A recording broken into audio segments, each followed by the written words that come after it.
Assalamualaikum warahmatullahi wabarakatuh. Perkenalkan, nama saya Audita Benstiana dengan NIM 25010300012. Di video kali ini saya akan menjelaskan tentang sejarah dan evolusi pendidikan Islam. Pendidikan Islam merupakan fondasi penting dalam pembentukan manusia yang beriman, berilmu, dan berakhlak.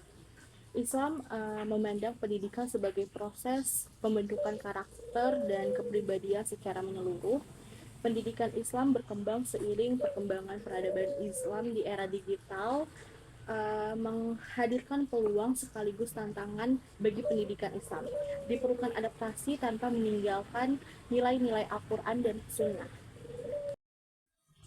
Oke, selanjutnya adalah pendidikan Islam pada masa Nabi Muhammad SAW.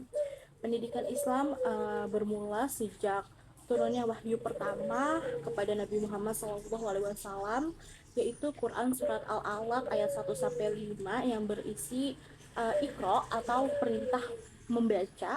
Pada masa ini pendidikan difokuskan pada penanaman tauhid, pembentukan akhlak, dan penguatan keimanan. Nabi Muhammad SAW menggunakan berbagai metode pembelajaran seperti ceramah, tanya jawab, keteladanan, dan praktek langsung sehingga pendidikan dapat diterima dengan baik oleh para sahabat. Baik, selanjutnya adalah pendidikan Islam pada masa Khulafaur Rasyidin dan dinasti awal. Setelah wafatnya Nabi Muhammad SAW, pendidikan Islam terus berkembang pada masa Khulafaur Rasyidin dan dinasti-dinasti Islam. Pada masa ini dilakukan pengumpulan dan standarisasi Al-Quran untuk menjaga keasliannya. Seiring meluasnya wilayah Islam, berbagai ilmu pengetahuan seperti matematika, astronomi, filsafat, dan kedokteran berkembang pesat sehingga pendidikan Islam menjadi salah satu pendorong kemajuan pendidikan dunia. Oke, baik.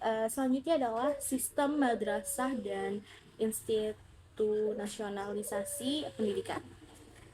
Perkembangan pendidikan Islam tuh semakin terstruktur dengan lahirnya sistem madrasah. Madrasah menjadi lembaga pendidikan resmi yang memiliki kurikulum, tenaga pengajar, dan fasilitas belajar yang lebih terorganisasi. Kehadiran madrasah membantu penyebaran ilmu pengetahuan secara lebih luas serta membentuk jaringan intelektual yang menghubungkan berbagai wilayah Islam. Selanjutnya adalah pendidikan Islam di Nusantara. Pendidikan Islam di Nusantara berkembang melalui proses Islamisasi yang berlangsung secara damai sejak abad ke-13. Pada awalnya, pendidikan dilakukan melalui dakwah para ulama dan kemudian berkembang menjadi pesantren yang menjadi ciri khas pendidikan Islam di Indonesia. Seiring waktu, muncul berbagai lembaga pendidikan Islam modern yang menggabungkan pelajaran agama dan ilmu umum untuk memenuhi kebutuhan masyarakat yang terus berkembang.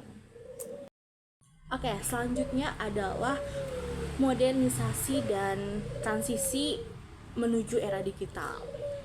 Memasuki era modern, pendidikan Islam mengalami berbagai pembaruan dalam kurikulum, metode pembelajaran, dan pengelolaan lembaga pendidikan.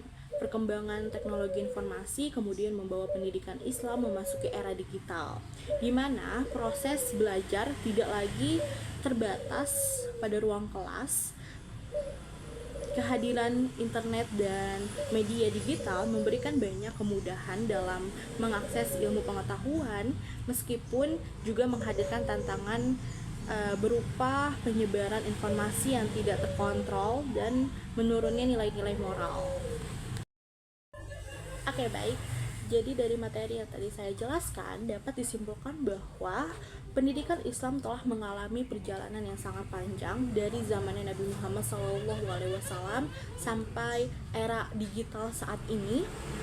Meskipun bentuk dan metodenya terus berkembang mengikuti perubahan zaman, tujuan utama pendidikan Islam tetap sama, yaitu membentuk manusia yang beriman, berilmu, dan berakhlak mulia.